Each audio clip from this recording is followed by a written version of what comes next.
पहले ये सुनो।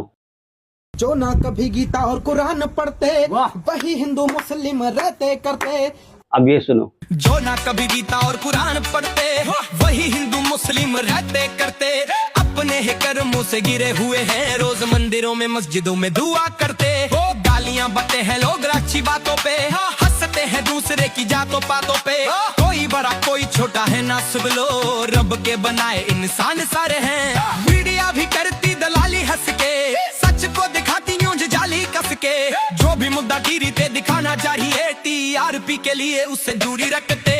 कहाँ रेप होते कहाँ लोग है लाचार, पूछता ना कोई उनसे उनका विचार। नशे में फंसी है सारी यूथ, देश की बातें कोई भी ना उनसे रिलेट मिलेंगी। यहाँ कंट्रोवर्सी क्रिएट मिलेंगी, तेरा नाम लेके गालियां दरेट मिलेंगी। सच बोलने से लोग अनफॉलो करेंगे, तेरी बढ़ती तरक्की तेरी डेथ बनेगी।